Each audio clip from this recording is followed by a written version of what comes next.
मागणार, कुणाकडे मागणार आणि कुठनं पैसे आणणार? पुन्हा तुम्हाला समाधान दादाकडेच यायला लागेल, अडचणच नाही दुसरी कुठे.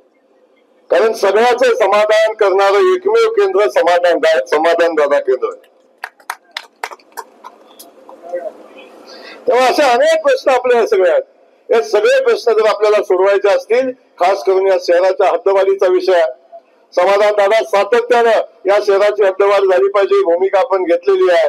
आता देवेंद्रजी मुख्यमंत्री झालेले आहेत, या शहराची हद्दवाढ सुद्धा देवेंद्रजीच करू शकतात, दुसरं कुणी करणार नाही.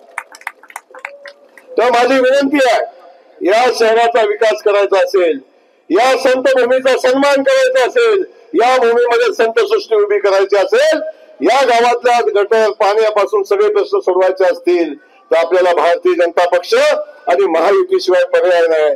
पण माझी विनंती आपल्याला आहे, आमच्या जगताप ताईला आता 5 वर्षासाठी तुम्ही संधी द्या, नगराध्यक्ष पदाची संधी आपण द्या. समाधान दादा आम्ही तुमच्या पाठीशी उभा आहे. पालकमंत्री जोपर्यंत मिळेल तोपर्यंत दादाकडे आमचं खातं दादांच्याकडेच आहे. दादाने काय मागितलं असं आणि आम्ही दिलं नाही असा विषयच नाही. दादा आता क्रीडांगण सांगितलं, दादा आज सांगतो मी 5 कोटी रुपये तुम्हाला डीपीडीसीतनं क्रीडांगणासाठी देणार. बाजूला सांगितलं नाट्यगृह बांधले, आज खुर्चीच नाही. दादा आतल्या सगळ्या खुर्च्या टाका, जेवढे पैसे लागतील तेवढं डीपीडीसीतनं देणार, काळजी करू नये आपण. आता हे कुणाकडे जाणार खुर्चीचे पैसे आणायला?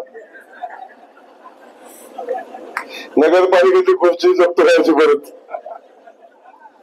तर शेवटी एक लक्षात घ्या, बाभळीच्या झाडाखाली कुणीही जात नाही. दगड मारत तर आंब्याच्या झाडाला मारत, सावली घेतो तर आंब्याच्या झाडाची सावली घेतो.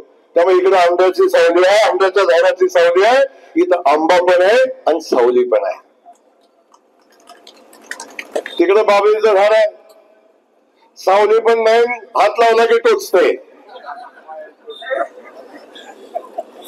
धड हात बी लावता येत नाही आणि धड सावली पण घेता येत नाही. अशा ठिकाणी जाऊन काही होणार नाही. आणि दादा विरोधक सुद्धा सांगतायत,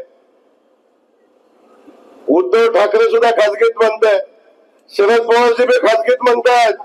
आता 15-20 वर्ष भारतीय जनता पक्ष हटत नाही. बिहारची निवडणूक झाली, काय बघितलंय, आणि बिहारच्या निवडणुकीनंतर महाराष्ट्राच्या नगरपालिकेचा निकाल लागला की दादा तुम्हाला सांगतो, राहिलेलं सगळं गडी सुद्धा आम्हाला भारतीय जनता पक्षात घेता का म्हणा येतील.